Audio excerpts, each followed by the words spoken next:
All right. Well, good morning, everybody. How you doing, Mr. Jimmy?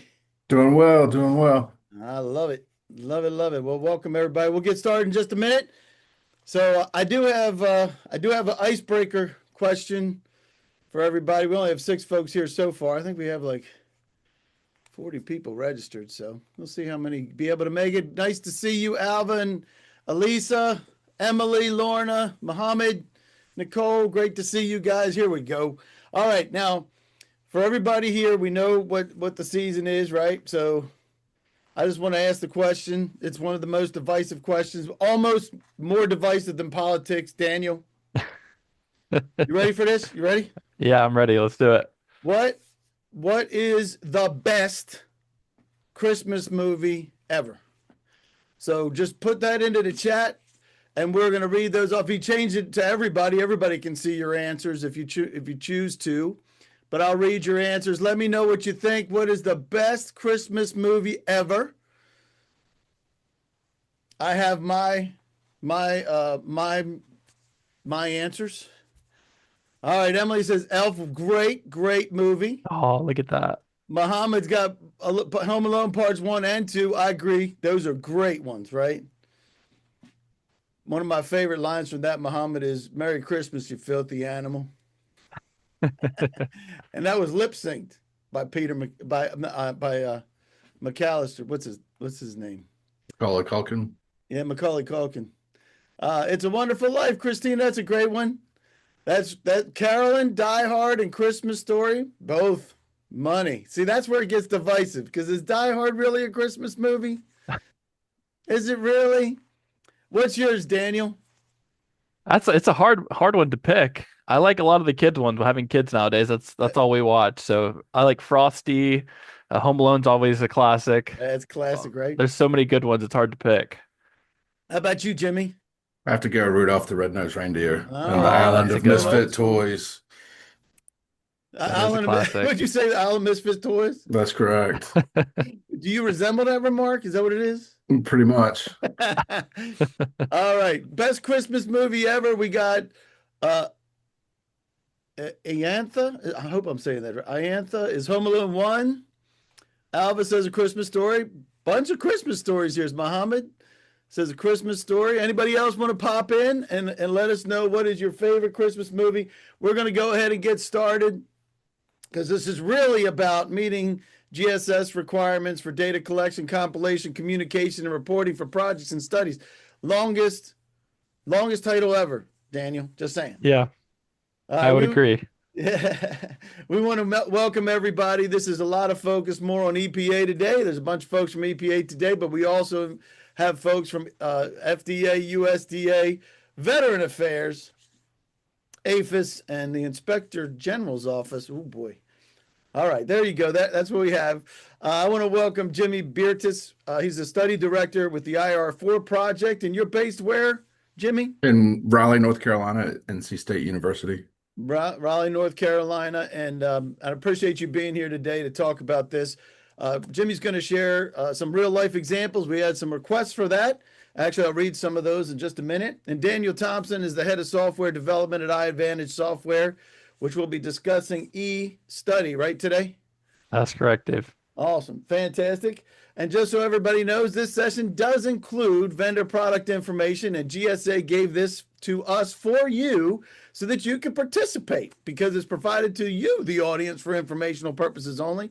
And your participation in this, it does not mean you're going to buy from anybody. How about that? The session is being recorded. So we'll get a copy of this out to you so that you can share it with your teams if you would like. A quick overview of the agenda today. We'll give you some introductions on iAdvantage as well as Jimmy and the IR4 project. We're talking about gold standard science directives, and we'll also talk about implementing that. And we're actually going to tie two pieces together, acronyms. It's an acronym soup today, GSS and GLP, which stands for what, Daniel? Good laboratory practice. Good laboratory practice. And it's pretty amazing how those two overlap with each other, isn't it? Absolutely. Yeah. A lot of overlap.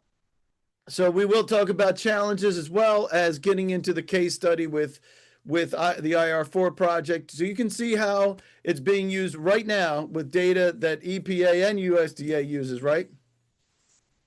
Correct. Awesome. And if you have any Q&A, if you'd like to, you can throw that in at any time. That'll be open as well.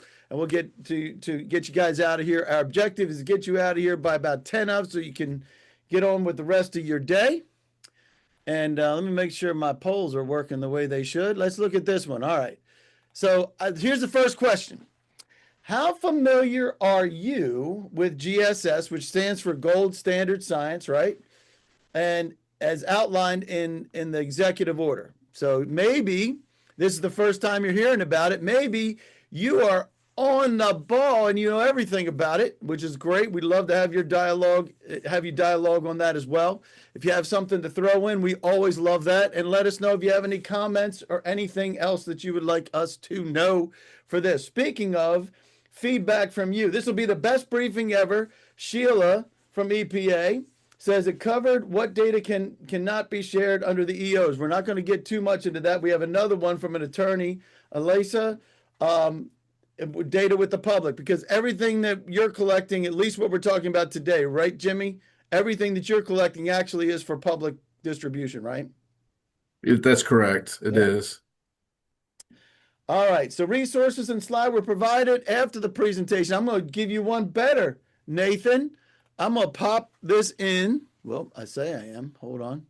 Let me collect the session docs link and pop it in here. And you'll be able to access the session docs. If you could do me a favor and let me know that that actually worked. Thumbs up if that actually works. The presentation includes good takeaways for implementing the EO from Dwayne. Hopefully we get to that. Right, Jimmy? That's correct. Precise and to the point. So we'll get right at it as soon as we get started, Dennis. The briefing includes case studies for real-world examples. Alva, you are in the right spot because we're talking about that today. Melissa, collecting and sharing and accessing quality data. Good term, right? Quality data with minimal duplication. Two things that are part of the GSS, right, Daniel? Absolutely. Where everyone benefits. Ooh, I like that, Melissa Gant. That's awesome. Christy says there will be a metric developed to determine gold standard science is being met. Ooh. Wow. I don't know. Are we going to talk? I mean, I think overall, if we're doing this using GLP, probably going to meet that, you think? It give you a better shot at meeting whatever that metric will be, Yep. maybe in the future. So yeah. I don't know that there is a metric yet, Christy. Great question, though, don't you think? All right. So Ayantha says proper data collections and any new requirements related to the EO. Absolutely important, Jimmy, right? That we have proper data collection processes. That's correct. At the beginning, right? It's easier to take care of up front than it is on the back end, for sure. Absolutely. Jamie says, I learned something new beyond what we're already doing. Hopefully that's the case, Jamie. And Megan says, I'm looking forward to this. I appreciate you, Megan. I'm glad that you're here. And Mark says, it helped me understand why we're not already maintaining scientific integrity. Ooh, a little poke in the eye there. That's what I heard. Right? All right. So if you have anything else you'd like us to do, make sure you pop in the chat and let us know which please address. And we have one here, demo and or specific case study of tools, software for study design, QA and QC, and project management. Absolutely spot on. You agree with that, gentlemen? Yes. We will do that, Nathan. And how broadly can science be interpreted? I don't know if we're covering that one, Dwayne. I don't know if that's in our if that's in our pay grade. Challenges related to data communication. Xavier, that's an important one, isn't it, Jimmy? Yes, I would agree that it is very important. Yep. And another one from Alva saying, focus on reporting requirements, how to streamline data that prevents wordiness and duplication. Melissa, on point. And opinionated language, she says. Ooh, I like it. Support for EPA study collections and publications. Love that. Proper data collections and any new requirements related to the EO. Love that. Defining what is data quality from Christina. Wow, that's a pretty good one, isn't it, Daniel? That is good. Yeah. I like that. And the relationship of the EO to DQA, which is data quality assurance. Is that right? Is that what you mean by that, Virginia? Let me know. Make sure that's right. Um, all right. The link says an agency message that says it's insecure. Is everybody getting that message? Because it's the first time we're using, we transitioned to this. I want to make sure everybody can get this Dropbox. That happens. If you have any questions, we love the questions. You can raise your hand. You can also do private dialogue to jblackburn at iadvantagesoftware.com. And I think yours is in there too, Daniel, at the end. We love the feedback. And please do let me know that you can get to the session docs. Or is everybody getting the insecure message? Let me know. How we doing? By the way, we have Carolyn who says Charles Dickens, A Christmas Carol. She likes that. Love that. Everybody getting that? All right. I want to make sure we're gonna figure this out, and we'll make sure that we get you those docs. It should look like this, and it's going directly. We're using Dropbox because that was you're still not getting the link, huh? Hold on. Let's try this again. It should work.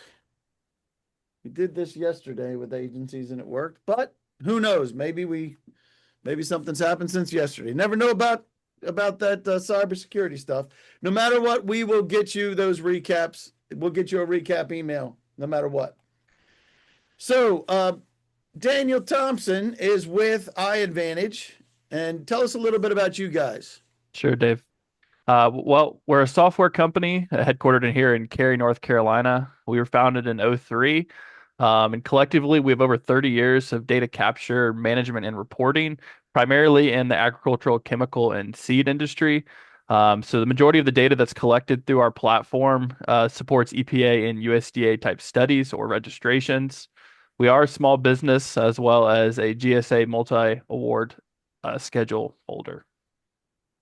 Awesome. And you guys kind of have been working with EPA and USDA behind the scenes, right? Yeah, so our primary clients are clients you see on screen that a lot of the data that they collect through the platform is used to submit to a lot of these authorities, EPA, USDA, some other agencies. So majority of the data that they use in submitting to these agencies is produced in our platform and reported from our platform. Awesome. Awesome. And so this gives you some good insight. And Jimmy, you're going to give us some great examples of how that data is being used by the government, right? Yes, absolutely. All right. So I'm going to share the results real quick about how familiar folks are. So we have 29% have never heard about it before, which is great. That's why we love doing these, right, Daniel? Absolutely. All right. And maybe you've heard it, but don't know the details. That's great. That's the majority of the folks. And we have some folks that are very familiar. We love to hear what you are after or while even we're talking about this, right, Jimmy? We love to hear that feedback of how this is affecting their agencies, right? For sure. So let me go back here. Am I still sharing? I gotta stop sharing first. Let's do this right, Dave. There we go. All right. So when you think of gold standard science, which principle comes to mind first? And these are the ones we're actually going to be talking about today. And while they're doing that, let's talk about what these directives mean, Daniel. So when you think about this, reproducible and transparent, all these things are actually outlined in the executive order. So we can take a look at these. Like I said, in the handouts, we'll make sure you get those. This actual piece. When you think about these, let's talk to me about what you see as what we're going to be talking about today. Yeah, so the ones that stand out to me are the ones that have the most overlap with GLP or good laboratory practices, which is data that's reproducible, being transparent with the data, making sure that you're capturing any errors and uncertainties, having the availability to peer review, and also having strong data integrity. So these five are right at the core of the eStudy platform, starting with reproducibility, making sure that your study protocol is adhered to through the platform by giving the user guide rails to make sure that they stay in line with what you're trying to portray in that study. Making sure that you get the right data points, making sure that you're not duplicating data, making it easier for them to collect the data. And probably the most important one on this list is making sure that you're transparent with the data, whether that's through the signed electronic records, audit trails, or just being able to export the data in a raw format. Because there's nothing worse than getting data and not being sure where it came from, or not being, sure if it's of the highest integrity. So making sure that all that is captured is very important. And Not, that Go actually ahead. goes to what Melissa said. So the quality of the data, minimal duplication, right? Because that's another part of it, right? And that everybody can benefit, and making sure that it prevents wordiness and opinionated language. Both all of those are really good. That kind of embodies what the GSS standards should be, right? Absolutely. Yep. You hit it right on the nail. Yeah.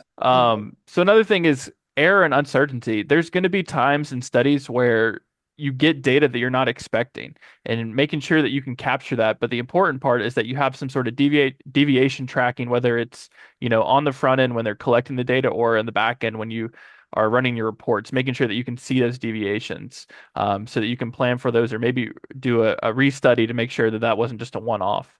Another one is peer review, whether that's, strict peer review, um, through collaboration, or maybe if it's even quality assurance. I know a lot of times it ends up being a quality assurance unit that is coming through and looking at the data, if peer review is not implemented within your workflow. And last but not least is going to be integrity. I mean, that's one of the most important here, right along with data quality is going to be integrity. Because if you can't trust the data, then the data is no good. So making sure that you're able to actually pull the metadata tied to the data itself, not only ensures that you're ready for an audit, but it also gives you data provenance. So, Joanna's asking the title, Restoring the Gold Standard. Can you give a specific example of what was being done wrong? The 5 standards you spoke of are the norm for data evaluation. You're absolutely right, Johanna. And that's why some of these you're going to see as we kind of roll through of how the data gets collected, from the time of the design of the study, right, Daniel? Right. To the time when you're and the data collection. In fact, we're going to talk about that in next up. So if you can let us know, when you think the gold standard, which principle comes to mind first. We're going to end that poll in 5, 4, 3, 2, 1, and boom. And look at this. 82% are at the data integrity is what they think of first. And that goes to Johanna, that actually goes to what the end goal is. Because without doing it right throughout this, right, Jimmy? If we don't do it right from the beginning, we're going to come up with garbage data, or data that needs a lot of work, right? Yeah, I Right. mean, at the end of the day, you want to do everything up front that Yep. you can through your protocol writing to ensure that the data is accurate and appropriate. Love it. All right. So getting this gets to the crux of it, Johanna. Great question. And this will kind of start to answer that. And you'll probably see this happen as we review this. You'll probably start to see some of the holes that other folks might have that aren't following the right standards. So, what tools or systems does your organization primarily use for scientific data capture and reporting? Do you start with paper? Do you do it in Excel? You're using an in-house software. Maybe you're using a commercial notebook or LIMS system, or something in between. Multiple. You can have all those. And then let us know where you're at. Because and I can say this, right, Daniel? We've done several of these briefings to collect the information from folks that are doing this kind of data collection. And the number one, we already know what most folks are using to collect and manage the data, and it's already looking like it's going the same way. So as we're doing that, Jimmy, I'm going to pop your slides up for us. Okay. And again, Jimmy Beartis, am I saying it right? It's Burtis, rhymes with Burtis. Curtis. Jimmy Burtis. He's a study director with the IR4 project, which is in North Carolina, as you mentioned. Tell us a little bit about the IR4 project, because a lot of folks might not even know that this exists. Yeah, so we've been around for a little over 60 years. A little, is Um, that all? that's it. And what our mission is so decades ago, it was identified that while most manufacturers would produce chemistries and pesticides available for growers, they were not interested in spending the money that would be necessary for the specialty crops because they were not going to get that investment back. And so, as a compromise, IR4 projects is the crux of government agencies, private industry, and university academia. And what we do is we identify on a yearly basis pests that are problems to specialty crop growers, which includes anything grown on less than 300,000 acres in the US. There are times that we will do large major row crops, but it is for very specific reasons and generally limited to a very specific geographic region. We had an issue in California with in rice production that we did some work on in the past. And so what we're charged with is conducting GLP studies to show the amount of residues that are left behind after these pesticides are used in a very specific manner. And this data is then submitted to the EPA for a tolerance to be established and then for the use to be put onto a label. Next slide, please. Mhm. And so we have different regions within the US, and we also work with Canada. We have partnerships with the Canadian government and their pest management center, in which we can share data back and forth and stuff of that nature. There are some rules and regulations with regards to that, but you can see these four regions. We cover the entire US. We use researchers from land-grant universities. We use some contract researchers. We also use a lot of USDA researchers as well. And so that's who do the field work. And then we have two regional labs where we conduct the chemical analysis of the residues. And then there's also one other USDA lab that we use. Next slide, please. You bet. All right, I'm going to end this poll real quick, and I'm going to start this other one because this gets into the crux of it with the challenges of using the data. And Johanna, you were asking the right question, and I'm going to answer Richard real quick because we need to educate folks about GSS first, and then we can talk about how using GLP systems, right, Jimmy? We're going to give you direct examples of what it looks like to do it the right way.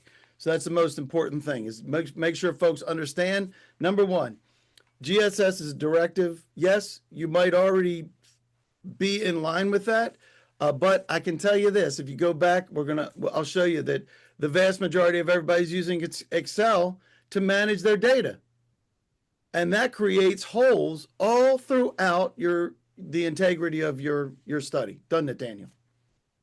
Absolutely, yeah. And sorry about that. My internet went out. I'm on a hotspot now on my laptop. So Oh, but fantastic. sorry about that. Perfect timing.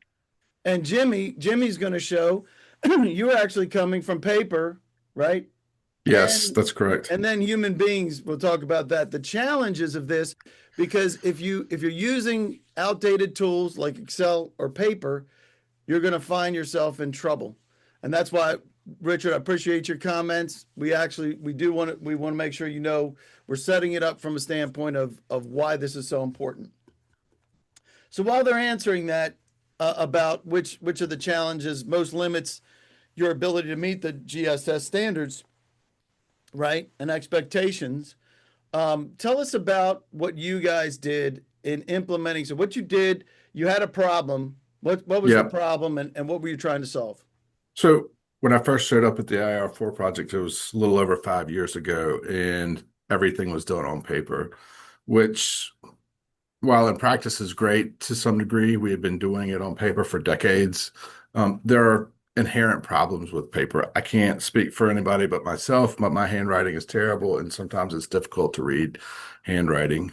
And so we started looking at where can we help ourselves in some of these problems. And what we identified were needs were we had to have a regulated software and computer system that we thought about building this in-house, but due to the nature of regulations surrounding and validations surrounding GLP practices, we looked at several different options. And the first option, or the best option that came for us, was the eStudy and eField data book system that we use from iAdvantage. We needed customizable forms because we don't do just corn or just soybeans or just cotton or some of these larger row crops. I mean, we do everything from coffee to basil to, I mean, about 75% of what's on your supper plate every night, including beans and peas and stuff of that nature, is the crops that we look at on a regular basis. And then one of the other things is if you have paper, you can just carry it out to the field and collect the data and write it down right there anytime and anywhere. So we needed to have that availability too, which they have an offline product, which allows us, when we do not have Wi-Fi or internet access through our data captures, whether it's a computer or a tablet or phone or whatever the case may be, we can still capture data.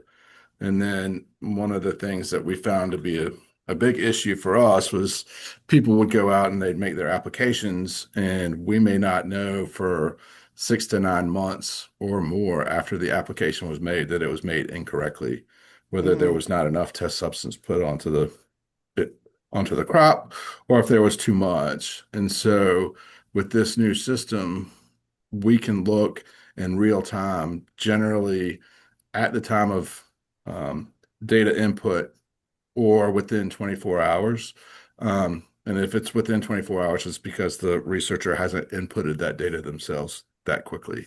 That would be the only time for a lag. But we can see if there's an error in the application of the test substance.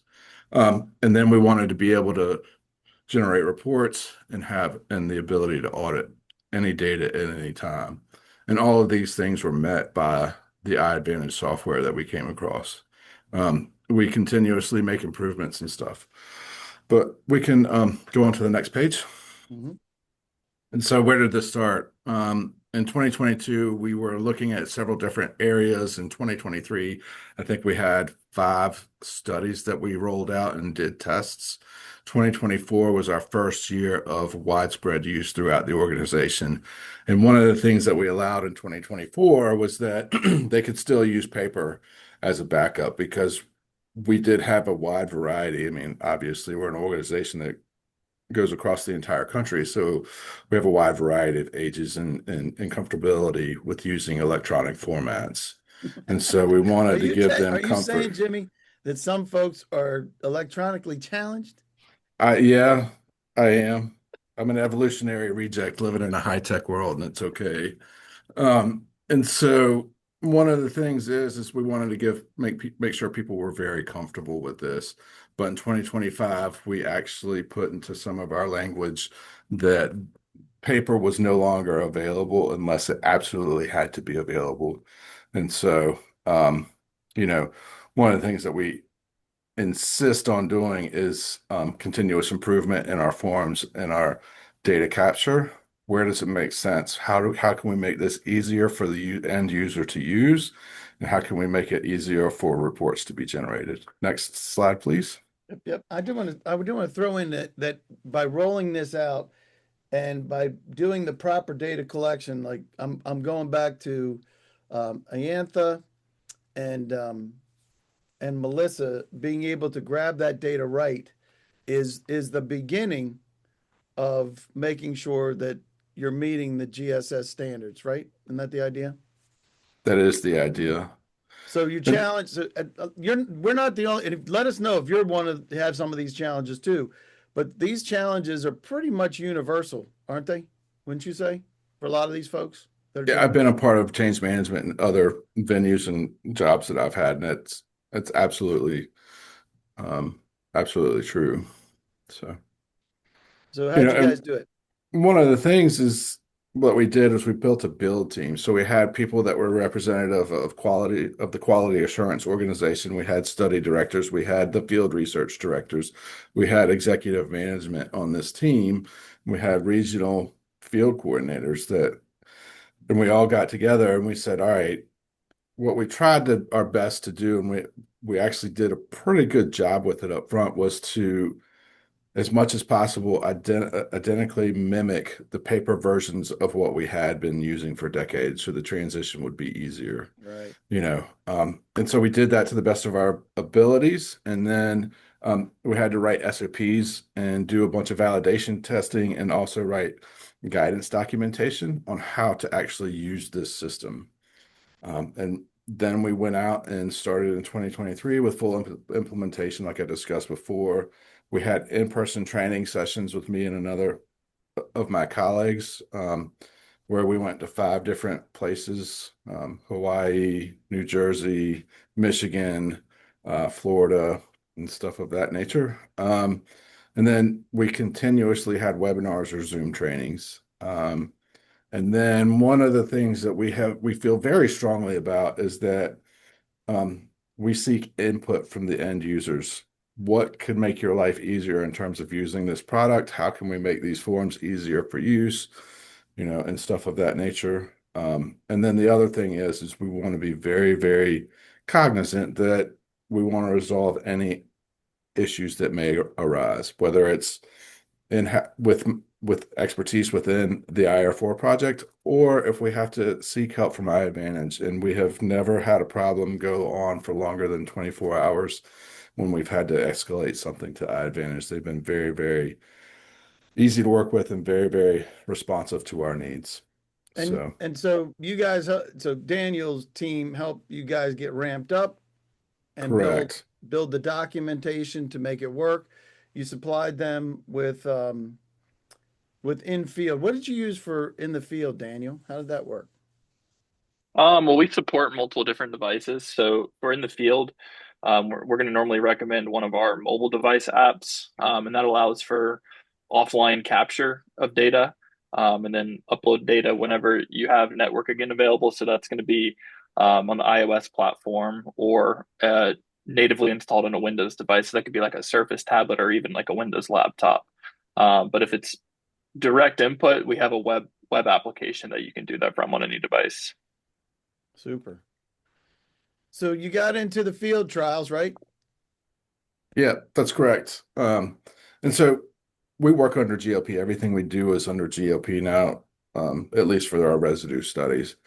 And what we were seeing is approximately 100 pages of raw data per field trial, and you have around 300 to 350 trials per year. That's a lot of paper. And we have to hold on to this paper, and we have to keep it, and we can't do anything to get rid of it. We have to keep it for as long as the registration is still available and still active.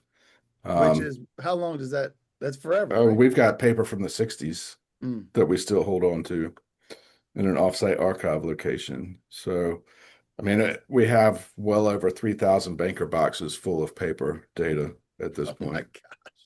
So, and those were moved from New Jersey to North Carolina over the last couple of years. And then one of the biggest things and we're just starting to get into this, and this is probably, from my perspective as a study director, one of the most exciting parts of this is basically the data that is entered into the eField data book through eStudy can be pulled out and used to write a report. And so if we have a tomato study that requires 17 field trials, that's 17 different field data books that when they were in paper, I would have to go read and try to read somebody's sloppy handwriting that was writing in dirty pages from being in the middle of the field covered in dirt and stuff of that nature and understand exactly what they wrote. Here it comes out there is no worry for transcript errors or anything of that nature, where that was a common theme. And it wasn't anybody's fault. It's just the nature of how we collected the data in the past through handwriting and stuff of that nature. And so for a 17 trial, field data summary for me to write as a study director for 17 trials that could probably take a week to a week and a half. Now I can do it in 30 minutes or so. I mean, it is drastic in the amount of time that I can save.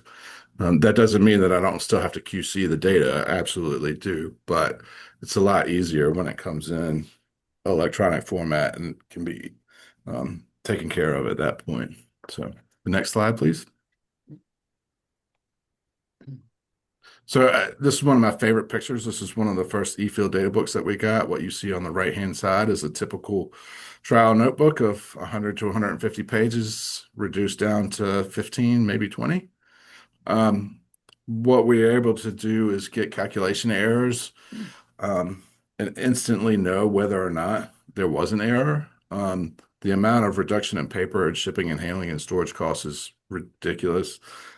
Everything is time-stamped in an audit. And then iAdvantage has data backups and is a lot more secure. When we were using paper on average, we'd probably lose 1 to 5 notebooks a year in the post or through FedEx and stuff of that nature. That happened from time to time. And like I said earlier, the time to write reports goes from days to hours at most. So we're saving ourselves a bunch of time, and we're really looking forward to really getting into that this year when we have more and more notebooks that have finished the QC and QA process. So we've been talking to some other folks, right, Daniel, about the impact of transition from something like Excel and paper to this. What have you heard from folks as kind of the FTE load and the improvements that you can get? Yeah, so when we hear mixed results on depending on how big a lot of these studies and stuff can be, but the general number that we've kind of come up with based off of the input that we've gotten is about team of 5 about to a team of 1 to 2, so about 1.5 people down from 5. So I mean it's a drastic reduction, and the reduction only gets more and more as you get later in the process. So you're typically putting more effort in on the front end to design things that are going to be repeatable with the design of your studies and input into the system. And then from there, things get a lot easier through data collection, and then reporting is as simple as once you have your reports designed, and you have all your data variables put into your report format. It's a matter of clicking a button and getting all that data pulled in from your data collection and then additional data as well.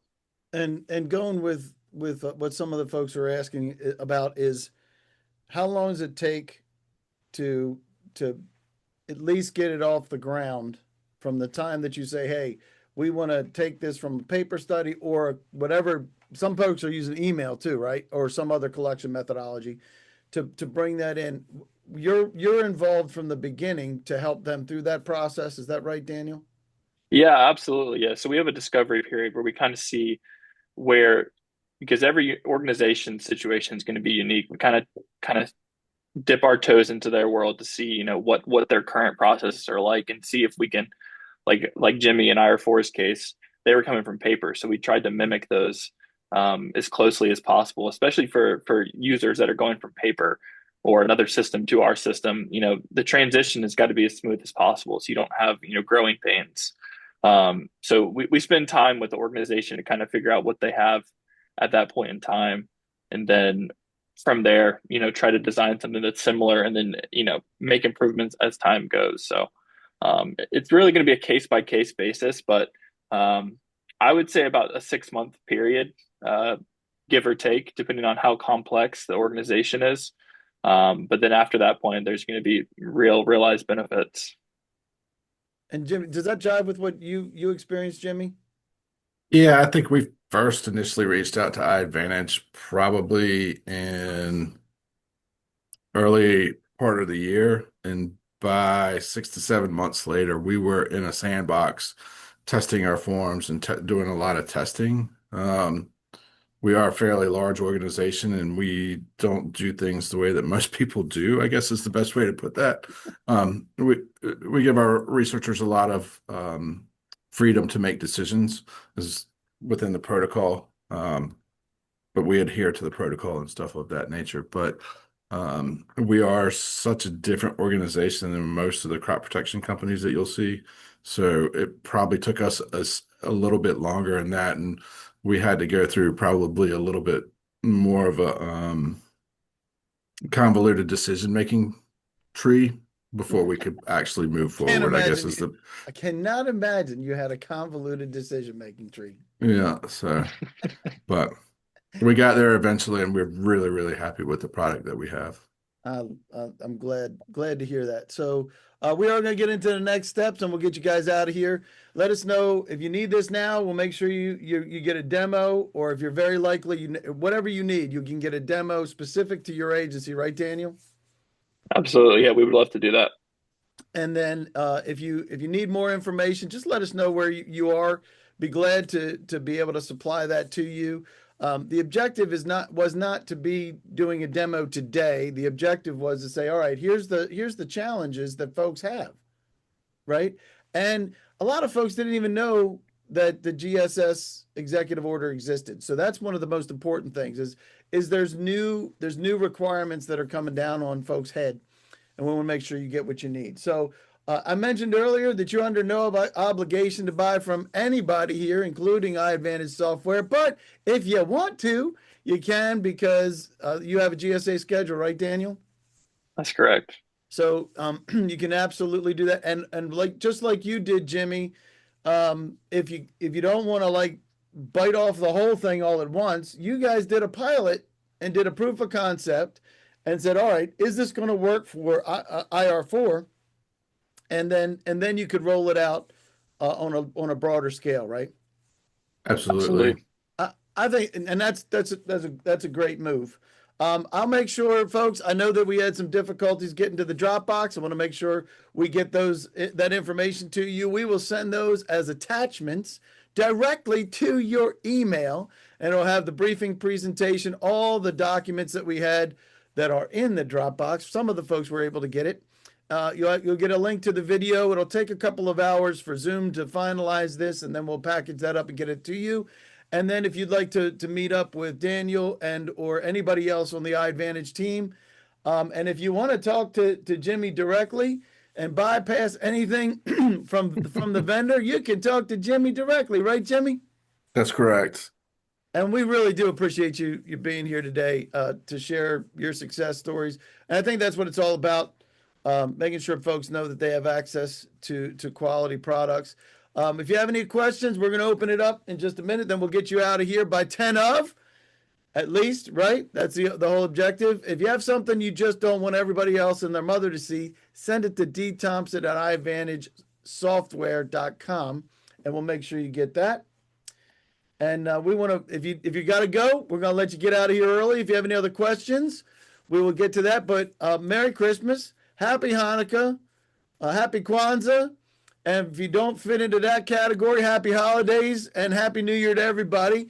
And we'll get to some questions now for what you guys got. And anybody got any questions? Well, I'm going to make sure I'm going to go back to some of the other questions and make sure. Appreciate that feedback. Appreciate that we did a good job. Is everybody good with how to streamline the data that prevents wordiness? The way that you do that is by tightening that up at the beginning, right, Daniel? Yeah, make sure your design is tight. And like I said, making sure that, whatever system you're using, make sure that you have guardrails in place to prevent people from giving unnecessary information. Make your data points, make your variables very specific so they know exactly. And on top of that, include instructions for what exactly it is, what the purpose of the data collection is, so they know exactly what it is that you're looking for. Mm-hmm. I agree with that. And that goes to what Melissa was talking about as well. Just tighten it down from the beginning, because it's harder to unscrew it once you can't read the handwriting, right, Jimmy? Yeah, it makes like handwriting. I could live without it. And that gets us to what Christina was talking about, which is defining what is data quality. Data quality is that it is tightened up, right, Daniel? Absolutely. And Richard just asked a question. So this software is similar to an eNotebook/LIMS system. Yes, I would put it in that category. However, we like to say that we have more features than most e-notebook lens systems. Yep. And that, so you want to go into that? Let me pop Richard open if we want to. Hey, Richard, you can unmute if you want. So what are you using today, and what is the outcome of that? Because I think some of it is the collection part, and then the other part is the reporting part, right? Absolutely. Yep. Yeah. You want to, what are you using today, Richard? Element. Element. And is that an e-notebook? I'm not familiar. Is that an e-notebook or is that more of a LIMS system? It's mostly a limb system. Okay. So the majority of the work that you do is surrounded by a laboratory of some sort? Correct. We have a field Correct. element to our work and a laboratory element to our work. Okay. And does the LIMS system support field data on top of laboratory data? It does not. Okay. Is there a separate system for the field No, information? we still use paper for field data collection, and the laboratory uses the limb system for collecting their results and summarizing it, record keeping purposes, so on and so forth. Okay. So it's So, similar, and it definitely would be applicable to your situation, and we definitely would love to know more. It would be a situation where our product could handle actually all of that. There are some LIMS specific things that our product would not handle inside the laboratory itself, and I'd love to give you some more details on that. But our platform is very open ended on what the data is, and allows the users to define and design that on their end. So it doesn't necessarily fit inside just the notebook box or just the LIMS box, if that makes sense. okay. And then how does your software product wrap into the federal government's requirements for data security? And then last question I would have for you is how does it wrap into, say, accreditation issues? So if you're ISO 17025 accredited, or Gotcha. Great questions. HMLA or something like that. Yeah, absolutely. So we just recently got our SOC 2 Type 2 report. So we're working on that front for security. We also have recently had a gap assessment for FedRAMP. We're really just looking to dip our toes into the government and get a sponsor so we can go down the FedRAMP path, because that's always going to be a question for any cloud vendor out there. So, but yeah, I mean, I'd love to continue the conversation if that's something you'd be interested in. I was hoping this was more a presentation along the lines of what your actual product was, but it was not. Right. Yeah, and Richard, yeah, the objective, especially in briefings like this, is really to help people understand what and why, right? So why is this happening, and what are the new guidance standards, and those types of things. And we try to keep it less of a product push than more of an education push. But we'll make sure you get what you need, I promise. Sound good? Sure. I appreciate it. Thanks much. Let's see, any other questions before we jump? Appreciate you guys sticking around. If there's anything else that you need, please reach out to Daniel directly, and we'll get you guys out of here. If there's no other additional questions, I just want to make sure we hit everything we did. Got some applause going on. Great job, Jimmy. Really appreciate you, Jimmy, and I appreciate what your welcome. work that you do, and everybody else that's here that's working hard for the American folks. That and we don't even see this stuff, right? I don't particularly like peas, Jimmy, but I love the fact that you're taking care of green beans. Yes, we are, among many other crops. All right. Well, we'll get you guys out. Thank you very much, and happy holidays to everybody. And if there's anything else that you need, please reach out directly to the folks here. They'd love to help you, right, Daniel? Absolutely. That's what we're here for. Right. Appreciate y'all. Happy holidays.